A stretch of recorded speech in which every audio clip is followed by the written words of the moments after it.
Hey everybody, thanks for joining us. This is the Lifestyle Business Podcast. It's 2010. I'm Dan. And I'm Ian. And we are here to rock your socks off. Now, something to note, we are in the same room, which hasn't happened for about 6 months. Oh my gosh, it's really cool. We are in Thailand, Krabi province, on a beach called Ao Nang. If you go to the Tropical MBA, you can see some videos we took. On Saturday, we're going to Koh Phi Phi. And, we've been doing a lot of work, we've been doing a lot of planning, and I think Saturday is when we blow it out, right? Yeah, we're going to start partying Saturday. So, got a couple deadlines before then, but we wanted to touch base with everybody and let you know about our 2010 plans. Real quick, here at the podcast, we've been having a rapidly growing audience. And that is definitely not from SEO optimization or any proactive marketing that we're doing. And that's from you guys. So thank you for sharing our program with your friends. We welcome the growing conversation. And, we're really looking forward to what a larger listenership is going to bring to this program. Yeah, we're looking forward to our listeners sharing with us your questions and your comments, your sticking points this year. What can we help you with? How can we help you grow your business? We're up to listenership of 3 figures. Wow. Yeah. Woo! I'm glad our business is not down at 3 figures. We hope to ramp that up to over 1,000 listeners very early here in the new year. So there's a couple quick things we want to just go over before we get into the feature segment or the core theme of this episode. What we're going to do this year, and we're going to try and stick to this, we've all got busy schedules, but we're going to try and have at least one show a week this year. Yes, and I think that these shows are actually sort of time-consuming for us to put together. I think that a growing audience is going to help us perhaps put out more content because we can do some Q&A, kind of review content, but sort of coming up with stuff is a little bit more time-consuming because that's on you and me. That's not outsourceable, and we are trying to grow our core business. This, for us, is about fun. It's about engagement. It's about joining the community. Right. And something else that we're going to be pouring a lot of time into is our educational resources, both here and at the Tropical MBA. So we're going to be scaling the Tropical MBA as a recruiting tool, and then we're also going to be adding talented individuals from the Tropical MBA to our team. Yes, and Sean Ogle's here in Thailand with us right now, and that's been awesome. And we just got to do more of that. It's a whole new way to hire people. It's a way to get enthused people on your team and to grow your business fast. And we're looking to scale that in 2010. Our goal for our core business is to grow 100% again. So it's big time, 2010. It's going to be big. Big time, big time. We grew 100% this year. We plan to grow 100% or more in 2010. So, and our plan is to take our listeners with us, to have you travel with us through that journey. I know there's some listeners to this podcast that have actually quite large businesses. There are some listeners undoubtedly that have never even considered starting a business. But we believe that, throughout no matter what stage you are in the entrepreneurial process, there's some sort of universal themes. Part of our growth plan, like we discussed, is to reach out more to the entrepreneurial community. Because entrepreneurs for us we are entrepreneurs, and then they are also a huge inspiration for us. We want to ask you a few questions before we get into the key section of the podcast. For number one, how can we help you grow your business in 2010? By reaching out, we hope you can help us to grow ours. Let us know if you need our advice or opinion, if you think you could benefit from that. The second thing we want to ask you is, what are your sticking points? At every level, there are things that can hold you back. And, the entrepreneurial journey is all about overcoming challenges. And we face just as many challenges now that we have a thriving business on our hands as we did before we even started. Yeah, and a lot of the challenges, like you said, are the same on any scale. So they can be from starting a business or once you're really thick into it. I mean, at our point, having a profitable, growing business, it can be just as scary to take the next step to scale that business as it can be to quit your job or to even start bootstrapping your own business after hours. And so, to me, like, the themes that we're bringing up, they're universal, and they always apply. And that's why, we, even when you see like our friendship groups or the kinds of people that we can relate to when we're out on the town or whatever. We have friends that are multi-millionaires, and we have friends that don't have businesses and they have jobs. And the struggles are universal, and we can all relate to each other. So I think that's great, and you're seeing that here in our audience, and that's exciting for me. Well, today we've got a pretty interesting show for you guys. We've got a couple of points here. A couple, 8. We've got 8 points here. 8 points, it was a lot of work. Right. Here are 8 things that we wish we would have known before we started our business. Yeah. And one thing we realized as we pulled together these 8 points together is that these are all things that we need to continually remind ourselves of as well. Yeah, absolutely. Moving into our first point of things we should have known before we started a business. You know, this is kind of a hard lesson to learn, but you've got to grind usually 6 to 12 months before seeing any revenue or profit generally. Number 1, you've got to wait 6 to 12 months before you're going to see revenue. Why that time frame, and why say things so, it seems bold, like why can't someone come out the gate and make some money? Sure, I guess they can, but in most instances you're going to find yourself doing some grind work. I think it's kind of like the snowball effect, You've got to start the little pebble and then kind of roll it down the hill. And it needs to get to a certain size usually before you start to grab sales and customers and things like that. So a lot of times you're grinding out your product before you're selling it. So you might be doing that while you have another job or after hours or something like that. But generally you're working on your product for about 6 to 12 months before you see your first sale. Yeah, and this piece of advice doesn't obviously apply to the person who comes out the gate blazing, and that's fine. But it's really critical for the majority of businesses. They essentially go through a development stage that's revenue less. Right. And that applies to any project that you take on. And so the takeaway here is that, you've got to expect that up front and be willing to set yourself to a consistent output schedule and make it happen. Right. And so if there's one word that relates to this point, I think it's patience. Patience, perseverance, setting yourself to a schedule. One thing that's going to happen that happens to a lot of people is as they get down the line, they start to go in a different direction. They see that their initial direction wasn't quite working out, but it all was dependent on them putting in that effort in the first place. Sure. And we're going to get into some points that talk about why that's important. So let's move on to the second one. The second point that we have is that entrepreneurs need to put the cart before the horse. You start to feel like a little bit of a fraud, I think, but everybody does, kind of. And so what we mean by that is you've got to come across as the expert, even if you aren't. And nobody's stopping you from saying that you're the expert. So it's important that you say you are early, kind of out of the gate. I'm the expert on scuba gear, or I'm the expert on Windows. You've really got to put yourself out there and believe that, and then start to back it up. Everyone on this podcast is in the same business, whether you're an employee or an entrepreneur, and that is you're in the problem-solving business. And part of this is about the level of audacity you have. What level of problem are you willing to solve? I mean, I remember at one point when I was running a company, I was hesitant to solve certain kinds of problems that were outside of our competence. Right. Even if they were profitable problems to solve. If I walked away from that job with one lesson, it was that it's super, super valuable to step up and have the audacity to step into problems that you can't see your way out of and then solve them for your clients. Sure. That's why clients are willing to pay for them, because they're difficult problems to solve. That's right. So if you can pull together the network and make it happen for them and solve their problems, you're going to make a lot of money. That's the bottom line. And, this stuff is hard, and just feel confident that no one else around you is feeling confident either. Right. Even your competition. So, it's important that you step up and say, yes, I can early. Absolutely. Number 3, startup capital isn't as much of a barrier as you think. Great ideas inspire people to donate, contribute, fund, and sell your products before they exist. There's a lot of other things that relate to this. What do you think about number 3 here? Yeah, I think one of the biggest barriers that I thought before starting a business was, how am I going to generate this capital? How am I going to figure out, I've got nothing in my bank account. Right. How am I going to get this going? And the answer is easy. I mean, once you start to kind of lay it out and figure out how much you actually need month to month, depending on what industry you're in, it's probably not a bunch of money. I mean, it could be.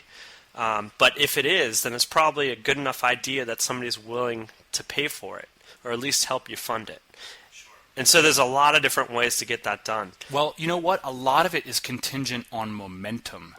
And you're going to get investors, you're going to get banks, you're going to get people around you that are willing to loan you a little bit of cash. First off, let's just preface this by saying everybody's well aware that starting a business now is cheaper than it's ever been in the history of the universe, of the planet Earth. And getting customers is the cheapest it's ever been too. Absolutely. And so I think that that's critical. But the second thing to understand is that if you're sitting at a point where you think money is difficult to get, then your idea isn't developed enough yet.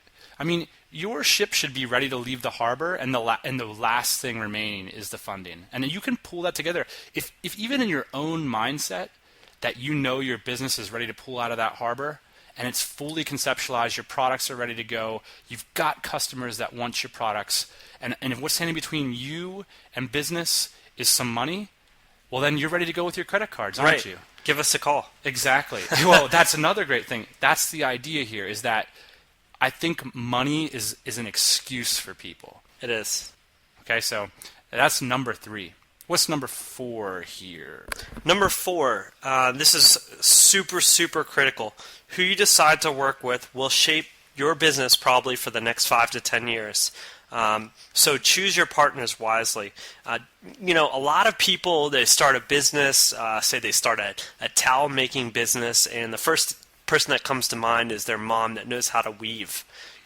It's not a good idea to hire into your partnership, or I shouldn't say it's not a good idea to partner with the skill set. Proximity partnering. Right, bad idea. It's a really bad idea. So you really need to pick your partners based on who you think you can work with and who you think you'll get along with and respect, and also somebody that'll be a large contributor to what you're working on. One thing here is that you really want to do the thought exercise when you've imagined yourself with a partner. Think of yourself 3 years down the pike. And you want to make sure that your partners will be able to have a long-term sustained input into your business. They have almost like a structural need to be involved. And in our business, I believe that that's the case. But what happens a lot of times is there's a marriage of convenience up at the beginning. And you sacrifice a little bit too much to get a quick start, and then you pay for it on the back end. And you hear so many stories of these partnerships of convenience falling apart. And I think if you do choose to share your vision, just share the burden with somebody, that's an amazing decision to make, and I would recommend it. But really visualize that long term. In 3 years, is this person, structurally, are they in a place in their life? Do they have the kind of attitude? Do they have the kind of skills that are going to be able to contribute over the long term? Right. And so this kind of loops back around to the last point too, which is if you're picking a partner purely based on capital input, it might not be a good idea also. I mean, you can get money, right? And it doesn't have to be an equal partnership. They might take some of your company, but don't base your partnership solely on starting capital. If you have real momentum in your business and you have a real strong idea and you're an executor, you're a hustler, you can get on the phone, call people, make it freaking happen, do not give away your business for some pebbles at the beginning. No. Because you are going to be sorry in the long run. Yeah, envision your company making $5 to $10 million down the road, and then think about how much you asked for in the beginning and then figure out where that's going to leave you. It's that's just not going to be worth the most expensive money you've ever taken, right? Right. Number 6. Wait, no, we're only at number 5. Number 5. My Lord. Choose an industry that can support your ambition and revenue goals. It needs to be large enough that scaling is possible. Right. What do you mean by that? Well, I think this kind of hits close to home for us. We've made this mistake, I should say, a couple times. Wow. Well, I wouldn't say it's a mistake, but you really need to choose to work in an industry that can support you. So if you decide to go into something small time or maybe even something local, just realize that it might not be scalable.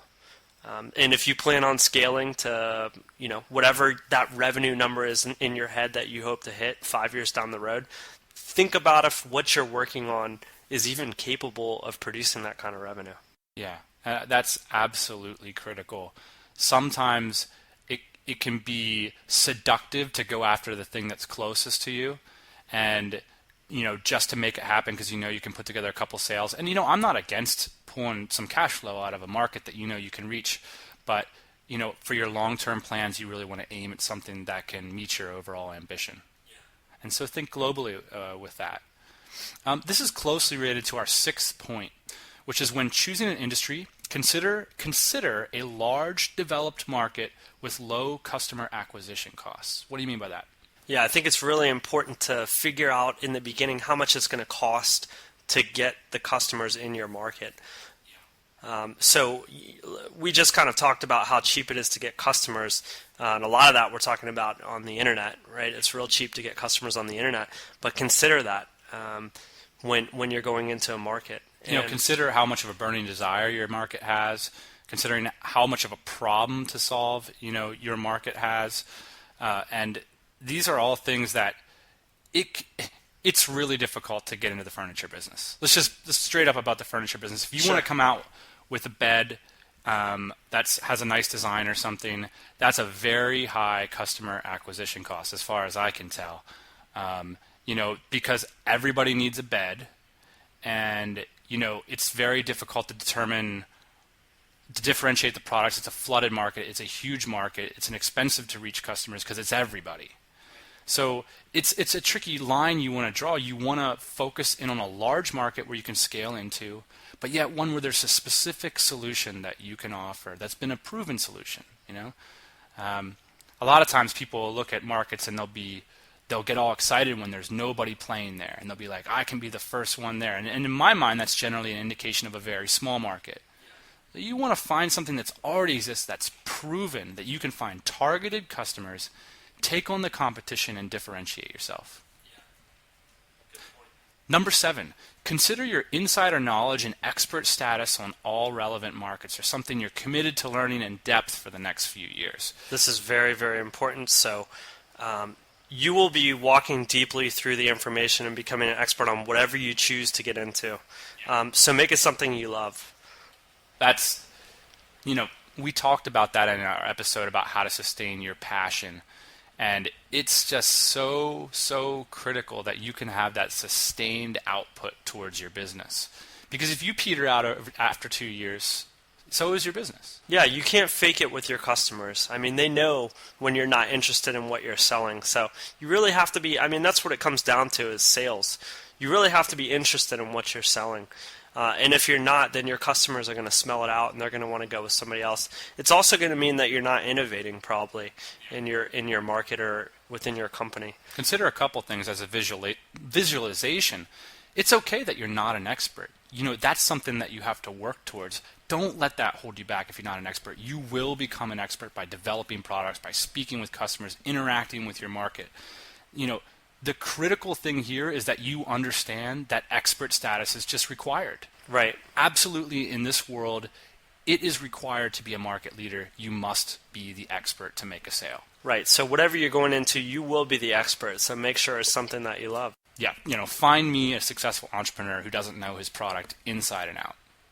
Doesn't happen. So if you can't visualize yourself there being the expert, then just start to identify the path to get there. It's not that hard. There's information everywhere. Right. Yeah. And everybody started from nothing. Sure. Number 8, take lifestyle risks. And if necessary, abandon your current liabilities. That's a 2-part one. What's the first part there? Take lifestyle risks. To me, I'll tell you a little bit of, my story. I thought it was a big risk to start traveling while running this business. I thought that I might ruin our business because I didn't want to live in California full time, and we were going to lose a lot of productivity and all this stuff. But I decided that it wasn't worth getting bent out of shape about.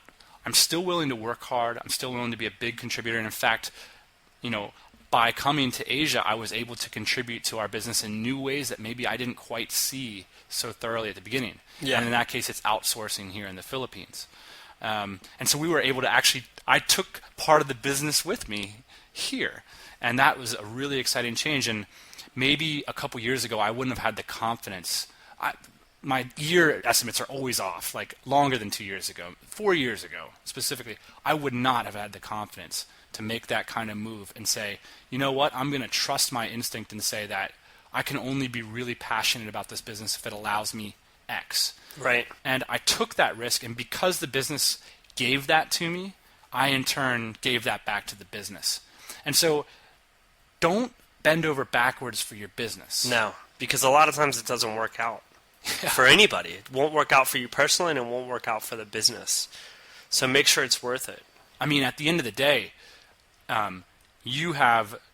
this life is really freaking important, way more important than your business. And your business is only worth it if it's helping you achieve the things that you want in your life. And so, to me, it's taking those risks. And you have this extra point here, which is, if necessary, abandon your current liabilities. And I think you're touching on something there. Like, look, if you've got baggage holding you down if you've got friends hanging around, if you've got naysayers, people that don't believe that you can take it to the next level, it's a huge risk to keep that into your life. Yeah. Because you're scared. Right. And it's probably going to hold you back. So, if you even think it's a liability, just get rid of it. Yeah. Drop it. And move on with your life and start living your passion. Right. Start going after it hardcore, aggressively. Yes. Hey, I love podcasting with you here in Asia. I hope that you'll stay for a while. Well, I love taking phone calls in the middle of the night, so I just might. So Ian and I are going to do some island hopping after a couple more days of work here. We'll try to get some more podcasts recorded. Let us know via comment or email Dan at Lifestyle Business Podcast. You can also email Ian at Lifestyle Business Podcast. Send us your questions. Let us know about your sticking points, and let us know how we can help. And get pumped for 2010, because we're going to bring it. 2010 is going to be big. We're going to bring it. You're going to bring it. It's going to be awesome. Yeah. All right, guys. We'll see you next time. Hey, podcast listeners. Thanks for joining us. Always good to have you. Don't be shy. We've got a mailing list, lifestylebusinesspodcast.com. Get signed up and keep up to date on everything we're doing.